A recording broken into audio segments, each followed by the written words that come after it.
Hello everyone. ఈ వీడియోలో 2 parallel కండక్టర్స్‌లో current flow అయితే వాటి మధ్య ఎంత మ్యాగ్నెటిక్ ఫోర్స్ ప్రొడ్యూస్ అవుతది, ఫోర్స్ పర్ యూనిట్ లెంగ్త్‌కి ఎక్స్‌ప్రెషన్ డిరైవ్ చేద్దాం. ఈ టాపిక్ బోర్డ్ ఎగ్జామ్‌కి చాలా చాలా ఇంపార్టెంట్. ఎండ్ వరకు చూడండి. డైరెక్షన్స్ కూడా చాలా ఇంపార్టెంట్. సో, ఫస్ట్ ఒకటే కండక్టర్‌ని కన్సిడర్ చేసుకున్నాను నేను. డైరెక్షన్ ఈజీగా అర్థం అవ్వడానికి. చూడండి, ఇది కండక్టర్ ఏ అనుకుందాం. ఈ కండక్టర్ ఏలో ఎంత కరెంట్ ఫ్లో అవుతుందంటే, I కరెంట్ ఫ్లో అవుతుంది. ఏ డైరెక్షన్‌లో? అప్‌వర్డ్ డైరెక్షన్‌లో కరెంట్ ఫ్లో అవుతుంది. సో, మనకు తెలుసు ఆల్రెడీ కండక్టర్‌లో కరెంట్ ఫ్లో అవుతే దాని చుట్టూ మాగ్నెటిక్ ఫీల్డ్ ప్రొడ్యూస్ అవుతది అని. ఫర్ ఎగ్జాంపుల్ ఇది ఒక కండక్టర్. దీంట్లో అప్‌వర్డ్ డైరెక్షన్‌లో కరెంట్ ఫ్లో అవుతుంది. ఏ డైరెక్షన్‌లో మాగ్నెటిక్ ఫీల్డ్ ప్రొడ్యూస్ అవుతదంటే ఎలా చెప్పగలుగుతాం? రైట్ హ్యాండ్ థంబ్ రూల్ అని. సో, కరెంట్ ఏ డైరెక్షన్‌లో ఫ్లో అవుతుందో ఆ డైరెక్షన్‌లో థంబ్ ఉంచాలి. అప్‌వర్డ్ డైరెక్షన్‌లో. ఓకే. రిమైనింగ్ కర్లింగ్ ఫింగర్స్ ఉన్నాయి కదా! ఈ ఫింగర్స్ ఏ డైరెక్షన్‌లో రొటేట్ అవుతాయి? ఈ డైరెక్షన్‌లో రొటేట్ అవుతాయి కాబట్టి దీని చుట్టూ మాగ్నెటిక్ ఫీల్డ్ ఇలా ప్రొడ్యూస్ అవుతది. ఇది చూడండి, ఇలా థంబ్ ప్లేస్ చేయాలి. ఈ డైరెక్షన్‌లో మాగ్నెటిక్ ఫీల్డ్ ప్రొడ్యూస్ అయింది. ఇలా కండక్టర్ ఉంటే దీంట్లో అప్‌వర్డ్ డైరెక్షన్‌లో కరెంట్ ఫ్లో అవుతుంది. ఈ డైరెక్షన్‌లో మాగ్నెటిక్ ఫీల్డ్ ప్రొడ్యూస్ అవుతుంది కదా! సో, ఇక్కడ నేను రైట్ సైడ్ మాగ్నెటిక్ ఫీల్డ్ ఏ డైరెక్షన్‌లో ఉంటది అనుకున్నాము అంటే ఎలా ఉంటదో చెప్పండి?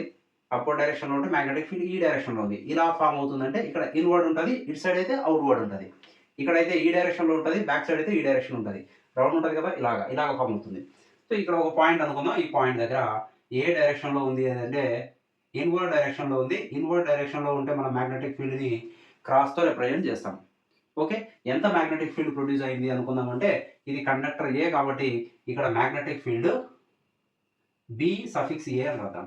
మాగ్నెటిక్ ఫీల్డ్ ప్రొడ్యూస్ అయింది. ఎంత డిస్టెన్స్‌లో ఉంది ఇది? డి డిస్టెన్స్‌లో ఉందనుకుందాం. ఓకే. డి డిస్టెన్స్‌లో. ఇక్కడ నుంచి ఇక్కడ వరకు డిస్టెన్స్ డి డిస్టెన్స్. ఇప్పుడు ఏం చేస్తున్నామంటే ఈ పాయింట్ దగ్గర ఇంకొక కండక్టర్‌ని ప్లేస్ చేస్తాం. అప్పుడు కండక్టర్‌ని ప్లేస్ చేసినప్పుడు అది ఈ మాగ్నెటిక్ ఫీల్డ్‌లో ఉంటది కదా! ఇప్పుడు ఇక్కడ మాగ్నెటిక్ ఫీల్డ్ ఉంది ఆల్రెడీ. ఇప్పుడు తీసుకెళ్ళి ఇంకో కండక్టర్‌ని ఇలా ప్లేస్ చేశాను నేను. ప్లేస్ చేస్తే ఈ మాగ్నెటిక్ ఫీల్డ్ వల్ల దీని మీద ఒక ఫోర్స్ అనేది ప్రొడ్యూస్ అవుతది. ఒక ఫోర్స్ అనేది ఎక్సర్ట్ అవుతది. ఒక ఫోర్స్ అనేది యాక్ట్ అవుతది. అది ఏ డైరెక్షన్‌లో ఉంటది? మనం ఐడెంటిఫై చేయాలి. చూడండి, ఇది కండక్టర్ బి అనుకుందాం ఇది. ఈ కండక్టర్ బి అనేది ఇక్కడ ప్లేస్ చేశాను. ఎంత డిస్టెన్స్‌లో? ఫస్ట్ కండక్టర్ నుంచి డి డిస్టెన్స్‌లో ఉందనుకున్నాం. డి డిస్టెన్స్‌లో.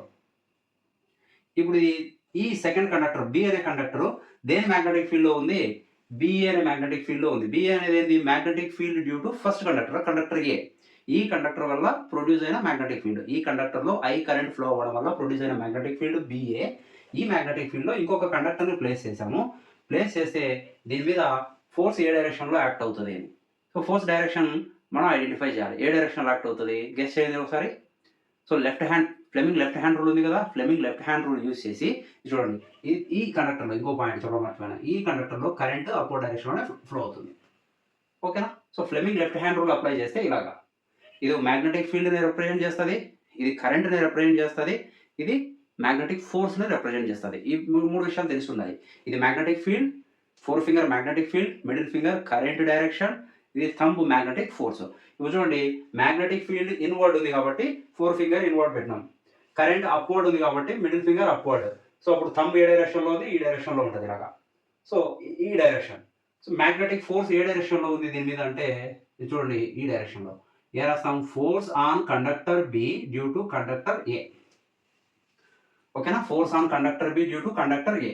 మనకు ఆల్రెడీ ఎక్స్‌ప్రెషన్ తెలుసు. Force on conductor when it is placed in the magnetic field. Okay. magnetic force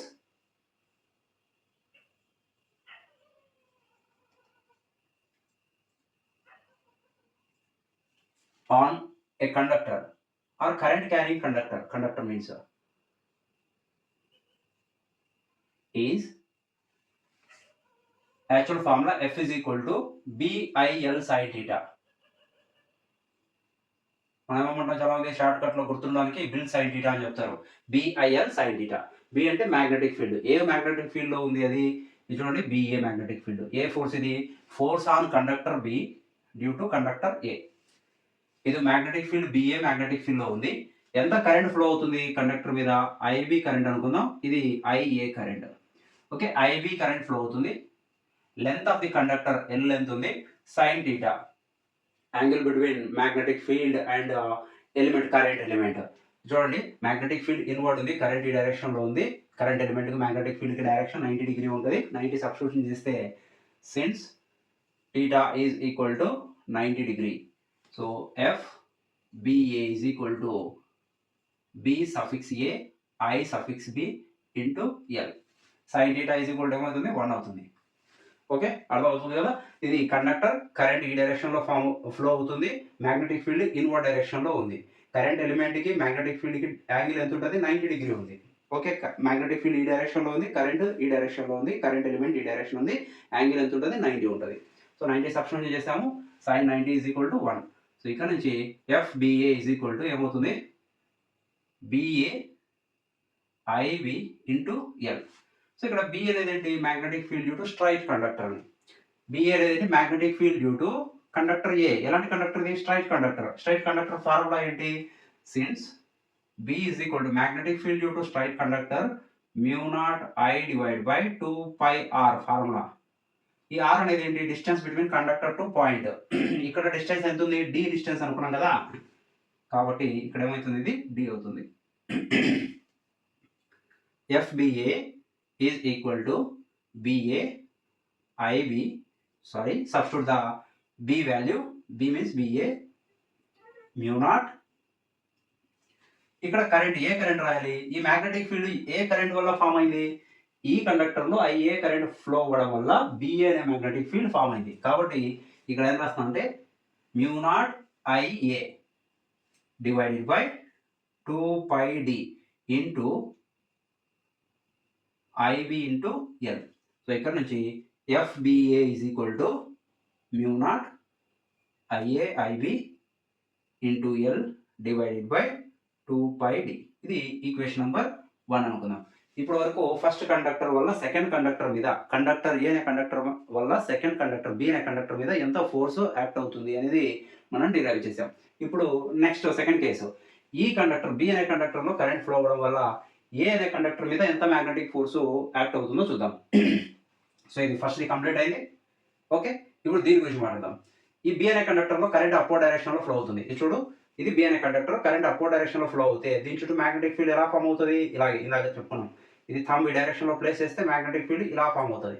so ఇక్కడ ఈ సైడ్ అయితే ఇన్వర్డ్ ఉంటుంది, ఇక్కడ సైడ్ అయితే అవుట్వర్డ్ ఉంటుంది. ఇలా ఫామ్ అవుతుంది కదా, అవుట్వర్డ్. ఇప్పుడు ఈ కండక్టర్లో ఐబి కరెంట్ ఫామ్ అవడం వల్ల ఈ ప్లేస్లో, ఈ పాయింట్ దగ్గర మ్యాగ్నెటిక్ ఫీల్డ్ అవుట్వర్డ్ డైరెక్షన్లో ఉంటుంది. అవుట్వర్డ్ డైరెక్షన్లో ఉన్నదని డాట్తో రిప్రజెంట్ చేస్తాం. ఇన్వర్డ్ అయితే క్రాస్ రిప్రజెంట్ చేస్తాం, అవుట్వర్డ్ అయితే డాట్తో రిప్రజెంట్ చేస్తాం. చూడండి, మ్యాగ్నెటిక్ ఫీల్డ్ ఇది అవుట్వర్డ్ ఉంది. ఏ మ్యాగ్నెటిక్ ఫీల్డ్ ఇది, magnetic field due to conductor B. Okay, current upward డైరెక్షన్లోనే ఉంది, మ్యాగ్నెటిక్ ఫీల్డ్ అవుట్వర్డ్ డైరెక్షన్లో ఉంది. మరి దీని మీద ఫోర్స్ ఏ డైరెక్షన్ యాక్ట్ అవుతుంది, అగైన్ మళ్ళీ left hand thumb rule, Fleming left hand thumb rule. ఏంటిది, magnetic field, current, force. Magnetic field ఇప్పుడు అవుట్వర్డ్ డైరెక్షన్లో ఉంది కదా, అవుట్వర్డ్ డైరెక్షన్ పెట్టాలి.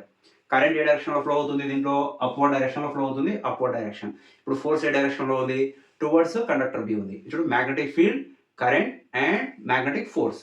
సో ఇలా ప్లేస్ చేస్తే మ్యాగ్నెటిక్ ఫోర్స్ ఏ డైరెక్షన్లో ఉంటుంది, ఈ డైరెక్షన్లో. ఏంటిది, force on conductor A due to conductor B. Conductor A అనే కండక్టర్ మీద బి అనే కండక్టర్ వల్ల ఫోర్స్ అది. సో సేమ్ ఇలాగే రాద్దాం formula. So magnetic force on conductor, complete రాద్దాం. Conductor B due to A, ఇది. Okay, next one, magnetic force on conductor ఏ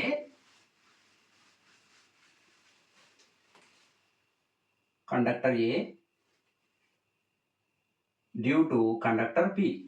దీని రాయొచ్చు, force on A due to B is equal to, ఇలాంటి formula ఇది కూడా, BIL sin θ formula, actual formula. ఇక్కడ కూడా θ value ఏమవుతుంది, 90 డిగ్రీ అవుతుంది, since θ is equal to 90 degree. ఎందుకు చూడండి, ఇలా ఉంది కదా, ఫీల్డ్ అవుట్వర్డ్ డైరెక్షన్లో ఉంది, కరెంట్ ఎలిమెంట్ అప్వర్డ్ డైరెక్షన్ ఉంది, యాంగిల్ 90 డిగ్రీ అవుతుంది, sin 90 సబ్స్టిట్యూట్ చేస్తే 1 అవుతుంది. ఇది మ్యాగ్నెటిక్ ఫీల్డ్. ఏ మ్యాగ్నెటిక్ ఫీల్డ్ ఉంది, ఇది conductor A, B suffix B magnetic field. దీంట్లో ఏ కరెంట్ పాస్ అవుతుంది, A current, IA current. Okay, ఇక్కడ నుంచి FAB is equal to B suffix B I suffix A L into sin 90 is equal to 1. దీని నుంచి B value ఇందాక రాసాం కదా, magnetic field due to straight కండక్టర్ది. Magnetic field due to B అంటే straight కండక్టరే. స్ట్రైట్ కండక్టర్ ఫార్ములా ఏంటి, since BB is equal to μ0I divide by, ఇది యాక్చువల్ ఫార్ములా, 2πr. ఇప్పుడు r అంటే ఏంటి, డిస్టెన్స్. ఎంత డిస్టెన్స్ ఉంది, d ఉంది. అగైన్ d డిస్టెన్స్ సబ్స్టిట్యూట్ చేయాలి. అయితే ఇక్కడ b కదా, ఇక్కడ ఏం రాస్తాం, ఎంత కరెంట్ ఫ్లో అవుతుందో బిలో ఎంత కరెంట్ ఫ్లో అవుతుందో దాన్ని రాయాలి.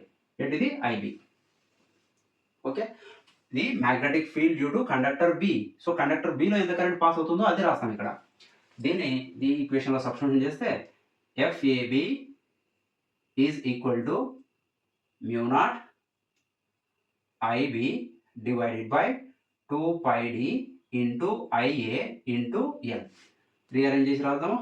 ఎఫ్ఏబి ఈజ్ ఈక్వల్ టు ఇందాక రాసింది కూడా సేమ్ ఫార్ములా కదా, IA IB into L divided by 2πd. Equation number 2. Equation number 1 ఇందాక రాసాం, అది కూడా సేమ్ ఫార్ములా వచ్చింది. కాబట్టి ఈక్వేషన్ నెంబర్ 1, 2 నుంచి ఏం రాయొచ్చు? From equation number 1 and 2 FBA is equal to FAB, that is equal to mu naught IA IB into L divided by 2πd. అయితే మనం అనుకున్నాం ఫోర్స్ పర్ యూనిట్ లెంత్ అన్నాం. ఇది ఎంత లెంత్ ఉంది? ఇన్ఫైనైట్ లెంత్ ఉన్నాయి కండక్టర్స్ అనుకున్నాం. ఓకేనా? మరి ఫోర్స్ పర్ యూనిట్ లెంత్ అంటే ఒక యూనిట్ లెంత్కి, ఇది యూనిట్ లెంత్ L అనుకుందాం. ఓకేనా? Force per unit length force per unit length అంటే ఇది డినామినేటర్ తీసుకొచ్చి డినామినేటర్ రాయాలి. Force per unit length is equal to force per unit length. దీన్ని స్మాల్ ఎఫ్ తో రిప్రజెంట్ చేస్తాం. FBA. FBA is equal to ఏ రాస్తాం? FBA divide by L. ఈ L ని ఇక్కడ డినామినేటర్ లో రాస్తే ఇక రిమైనింగ్ ఉన్న ఈక్వేషన్ ఏమవుతుంది? Mu naught IA IB divided by 2πd అవుతుంది. అలాగే ఏబి కూడా ఏ రాయొచ్చు? FAB divide by L. దీనికి కూడా ఫార్ములా ఏమవుతుంది? Mu naught IA IB divided by 2πd అవుతుంది. సో దీని నుంచి రెండు ఈక్వల్ ఉన్నాయి కదా, ఫార్ములాస్ రెండు ఈక్వల్ ఉన్నాయి. So force per unit length అంటే ఏ రాస్తాం formula? FBA is equal to FAB is equal to mu naught IA IB divided by 2πd. So ఇక్కడ నుంచి యాంపియర్ కూడా డిఫైన్ చేస్తారు. యాంపియర్ డెఫినేషన్ ఏంటి? ఫోర్స్ ఎంత ఫోర్స్ ఉండాలి, ఇవి రెండు అట్రాక్ట్ అవుతాయా రిపల్ అవుతాయా చూడండి. ఇక్కడ ఇది కూడా ఇంపార్టెంటే. కర్ణాటకలో బోర్డ్ ఎగ్జామ్కి ఎంసీక్యూ రావడానికి ఛాన్స్ ఎక్కువ ఉంది. సో ఇక్కడ చూడండి, రెండు సేమ్ డైరెక్షన్లో కరెంట్ ఫ్లో అవుతే రెండు ఫోర్స్ ఈ డైరెక్షన్లో ఉన్నాయి, రెండు కండక్టర్స్ అట్రాక్ట్ అవుతాయి. కండక్టర్స్లో కరెంట్ సేమ్ డైరెక్షన్లో ఫ్లో అవుతాయి, రెండు అట్రాక్ట్ అవుతాయి. ఆపోజిట్ డైరెక్షన్లో ఫ్లో అవుతే రెండు రిపల్ అవుతాయి. Important, very important.